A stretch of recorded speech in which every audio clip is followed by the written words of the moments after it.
नमस्कार मित्रांनो, तर स्वागत आहे तुमचं माझ्या या ब्लॉगमध्ये। तर रोज रोज तुम्ही मला स्वयंपाक करून बघतच असाल, पण आजचा हा व्हिडिओ खरंच खूप स्पेशल आहे माझ्यासाठी आणि आजचा हा व्हिडिओ तुमच्यासाठी सुद्धा थोडा वेगळा असणार आहे। तर रोज तुम्ही मला स्वयंपाक करताना बघताच, पण आज माझ्या नवऱ्याने स्वयंपाक केला आणि तुम्हाला आजचा मेन्यू तर समजलाच असेल। अरे रे वा वा, कसलं भारी चिकन सुक्क झालंय। तर आजचा मेन्यू तुम्हाला कळायलाच असेल की आजचा मेन्यू काय आहे। तर संडे स्पेशल हा ब्लॉग असणार आहे, तर अजिबात बघायला स्किप करू नका, व्हिडिओ पूर्ण बघा। आणि बघू शकताय तुम्ही चिकन रस्सा तर कसला भारी झालाय आणि कट बघा आणि एकदम मसाला वगैरे सगळं अगदी परफेक्ट झालंय, व्यवस्थित छान अशा पद्धतीने कोल्हापुरी कट वगैरे आलेला आहे आणि खूप खरंच एवढं दिसतंय ना भारी, खरंच खूप मस्त झालं होतं। आणि चिकन सुक्क्याचा तर काही विषयच नाही, खरंच खूप चिकन सुक्क अगदी खूप म्हणजे खूप भारी झालं होतं। माझ्याकडे शब्द नाही आहेत बोलायला, एवढं खरंच खूप मस्त झालं होतं। तर नमस्कार, तर प्रगती कोरवी या यूट्यूब चॅनलमध्ये तुम्हा सर्वांचं मनापासून स्वागत। तर रोज मी एकटी स्वागत करते आपल्या यूट्यूब चॅनलमध्ये, तर आज या व्हिडिओमध्ये माझ्यासोबत माझा नवरासुद्धा आहे। तर आम्ही दोघांनी मिळून तुमचं सगळ्यांचं या व्हिडिओमध्ये खूप मनापासून स्वागत करतो। तर आता संडे स्पेशल व्लॉग असल्यामुळे या व्हिडिओमध्ये तुम्हाला चिकन सुक्क आणि चिकन रस्सा ही एक वेगळी रेसिपी बघायला मिळणार आहे, जी की माझ्या हातची नाही तर माझ्या नवऱ्याच्या हातची आहे। आणि माझ्या नवऱ्याने एवढं भारी स्वयंपाक केलं ना, खरंच खूप मस्त। तर सगळ्यात आधी तर मसाला तयार करून घ्यायचा होता। मी चिकन ऑलरेडी त्यांना धुवून दिलं होतं आणि चिकनमध्ये हळद मीठ लावून घेतलं त्यांनी। आणि मग काय, तर आजचा मेन्यू हे बनवणार होते, स्वयंपाक हे करणार होते। मग काय मस्तपैकी ॲप्रन वगैरे घालून आले आणि ॲप्रन घातल्यानंतर त्यांना असं वाटायला लागलं की खरंच आज मी स्वयंपाक करणार आहे, मी जेवण बनवणार आहे।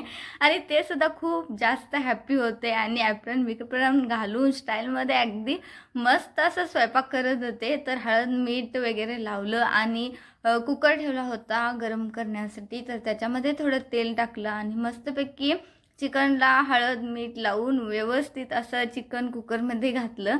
आणि थोडं उडत होतं म्हणून ते थोडे घाबरत होते। तर आपल्या बायकांना कसं रोजचं असं सवय असते की थोडासा चटका उडाला म्हणजे कढीपत्ता वगैरे टाकल्यानंतर फोडणी दिल्यानंतर कसे पटापट असे मोहरीचे दाणे वगैरे उडतात, कढीपत्ता उडतो, तसं मग त्यांना थोडी सवय नाही आहे म्हणून ते थोडे घाबरले आणि व्यवस्थित असं हलवून घेतलं त्यांनी। तर माझं एकच सांगणं आहे सगळ्यांना की रोज आपणच बायका स्वयंपाक करतो, तर कधी कधी नवऱ्याने सुद्धा स्वयंपाक बनवायला पाहिजे। आणि जे कोणी माझा हा व्हिडिओ बघत असतील, मेन्स बॉईज कोणीही, तर कृपया प्लीज आपल्या बायकोला हेल्प करा, कारण स्वयंपाक करायची जबाबदारी ही फक्त बायकांची नसते तर ती माणसांची सुद्धा असते। मला माहिती आहे की बाहेर जाऊन तुम्हाला काम करायला लागतं, पण ॲटलिस्ट एखाद्या दिवशी मी म्हणते की रोजच तुम्ही बायकांना मदत करा, रोज स्वयंपाक करा, रोज घरातली सगळी कामं करण्यामध्ये त्यांना हेल्प करा असं नाही, पण कधीतरी ॲटलिस्ट एखाद्या दिवशी तरी तुम्ही हेल्प करू शकता। तर ह्यासाठी आज माझ्या नवऱ्याने म्हटलं की चल मी आज जेवण बनवतो, कारण आज संडे होता आणि रिद्धूचं स्कूल असल्यामुळे रोज माझीसुद्धा खूप धावपळ होते आणि आज संडेचा दिवस होता म्हणून मला सुद्धा थोडी विश्रांती पाहिजे होती। म्हणून मग मी त्यांना जे काही लागणारा मसाला होता तो सगळा मसाला काढून दिला आणि चॉपिंगपासून ते मिक्सर करेपर्यंत सगळा स्वयंपाक आहोंनीच बनवलेला आहे। आजच्या व्हिडिओमध्ये तुम्हाला दिसतच असेल की सगळं चॉपिंग असू दे, मिक्सर करायचं असू दे, सगळं सगळं त्यांनीच केलं आहे। तर आपल्याला खायला लाज वाटत नाही तर बनवायला का लाज वाटायला पाहिजे आपल्याला।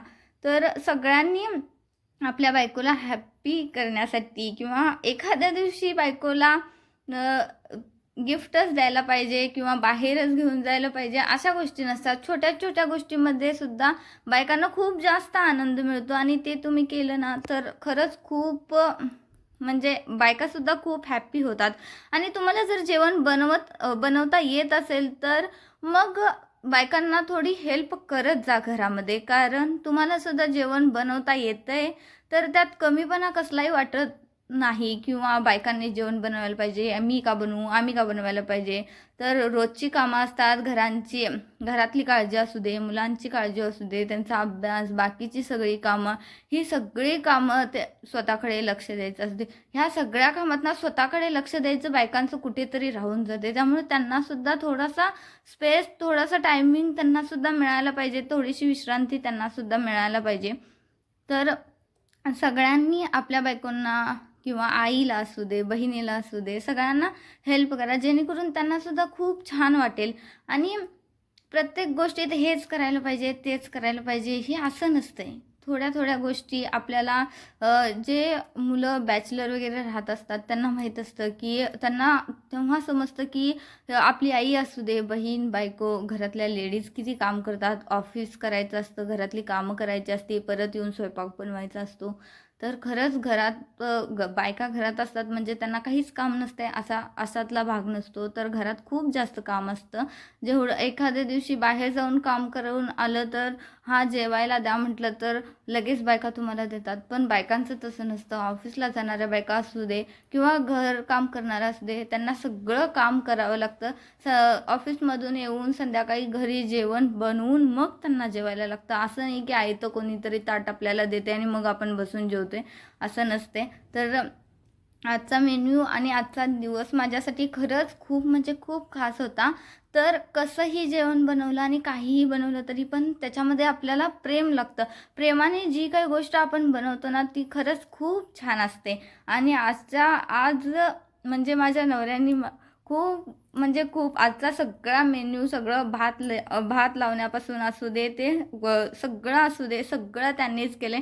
आणि इकडे भात शिजतोय आणि इकडे चिकनसुद्धा शिजायला ठेवलं होतं. तोपर्यंत आम्ही थोडा वेळ खाली बसलो आणि लाडूबाई आम्हाला दोघांनासुद्धा खूप जास्त प्रेम करते, दोघांनासुद्धा खूप जास्त माया करते ती. तर आमचे दोघांचे लाड ती करत होती. आणि तिला मी सांगितलेलं की रोज मी स्वयंपाक करते का नाही लाडू, तर आज पप्पा स्वयंपाक करणार आहेत. तर ती पण खुश होती आणि खाण्यासाठी एक्सायटेड होती. तोपर्यंत चिकन आमचं शिजलं आणि चिकन शिजल्यानंतर ती काही तिखट खात नाही, म्हणून तिच्यासाठी मी थोडं शिजलेलं चिकन आणि रस्सा थोडा तिला काढून घेतला. ती जसं जसं खाते तसं प्रमाणात व्यवस्थित तिच्यासाठी मी काढून घेतला. आणि जेवढं मी ह्या व्हिडिओमध्ये दिसते ना, हे चिकन काढायचं असू दे, थोडा थोडा काहीतरी हे दे ते दे, तेवढंच मी मध्ये मध्ये केलेलं आहे. बाकीचं सगळा स्वयंपाक असू दे, सगळंच्या सगळं चॉपिंग, कटिंग, मिक्सर, कुकर लावणे, भात लावणे, सगळं जे काही आहे ते सगळं आहोनीच केलेलं आहे. तर मी ते फर्स्ट टाईम बनवणार होते एवढं सगळं, म्हणून मी त्यांना लांबूनच थोडं थोडं सांगत होते. आणि मी जास्त या व्हिडिओमध्ये दिसत नाही आहे तुम्हाला, कारण मी व्हिडिओ बनवते म्हणून मग मी थोडी कमी दिसते व्हिडिओमध्ये. तर मसाला आधीच तयार करून घेतला होता आणि कढईमध्ये छान असं तेल गरम केलं आणि त्यामध्ये मसाला घालून घेतला. आणि त्यानंतर जे काही आपलं लाल तिखट असतं, ती चटणी घातली. आम्ही थोडं तिखट खातो म्हणून 2 चमचे चटणी घातली होती. त्यानंतर मसालासुद्धा घातला, चिकन मसाला. आणि मटन मसाला होता आमच्याकडे, म्हणून मग मटन मसाला घालून घेतला आणि व्यवस्थित मसाला भाजून घेतला, व्यवस्थित त्याला तेल सुटेपर्यंत. आणि जेव्हा मसाला भाजत होते ना तेव्हाच घरभर एकदम मस्तपैकी सुगंध पसरला होता. असं वाटत होतं की आताच खाऊया की काय, असं वाटत होतं. खरंच खूप म्हणजे खूप मस्त वाटत होतं. आणि रिद्धूसुद्धा सारखं सारखं येऊन विचारत होती झालं काय असं. आणि बघू शकताय तुम्ही कसला भारी मसाल्याचा कलरसुद्धा आलेला आहे. व्यवस्थित मसाला भाजून घेतला आणि भाजून घेतल्यानंतर जे काही म्हणजे चिकन शिजवून घेतलेलं होतं ते रशातून बाजूला केलं आणि एका प्लेटमध्ये ठेवलं होतं. आणि मसाला व्यवस्थित शिजवून झाल्यानंतर त्याच्यातच शिजलेलं थोडा 1 चमचा रस्सा घातला आणि व्यवस्थित अजून मसाला व्यवस्थित भाजून घेतला तेल सुटेपर्यंत. आणि मग बघू शकताय तुम्ही कसलं भारी तेल वगैरे सुटलेलं आहे. आणि ह्याच्यावरून आपण समजायचं की मसाला किती व्यवस्थित भाजलेला आहे. आणि मसाला जर व्यवस्थित भाजला तर चिकन अगदी व्यवस्थित परफेक्ट होतं. तर जे काही शिजलेलं चिकन होतं ते आम्ही काढून ठेवलं होतं एका प्लेटमध्ये. ते चिकन त्या मसाल्यामध्ये घातलं आणि मसाल्यामध्ये घालून अगदी व्यवस्थित सगळं मिक्स करून घेतलं आणि मिक्स केल्यानंतरच एवढा भारी वास सुटलेला ना, खरंच खूप भारी वास सुटलेला आणि तुम्ही बघू शकताय की कसलं भारी सुकं चिकन झालं आहे. तर खरंच मीठ असू दे किंवा सगळ्या गोष्टी असू देत, तिखट असू दे, एकदम व्यवस्थित परफेक्ट झालेलं.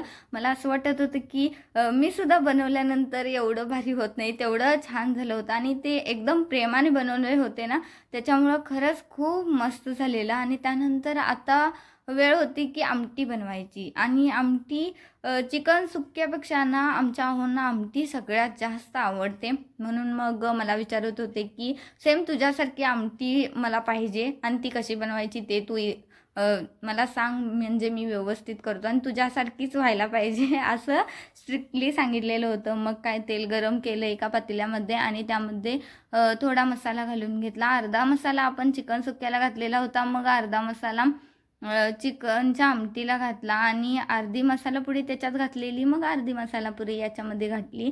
जास्त मसाला आम्ही वापरत नाही, तर तिखट वगैरे घातलं. जे काही तुमच्या आवडीनुसार तिखट तुम्ही घालता ते व्यवस्थित घाला आणि त्यानंतर व्यवस्थित मसाला हा सुद्धा भाजून घेतला व्यवस्थित तेल सुटेपर्यंत. आणि आमटीसुद्धा करताना खूप जास्त वास येत होता, खरंच खूप भारी वाटत होतं.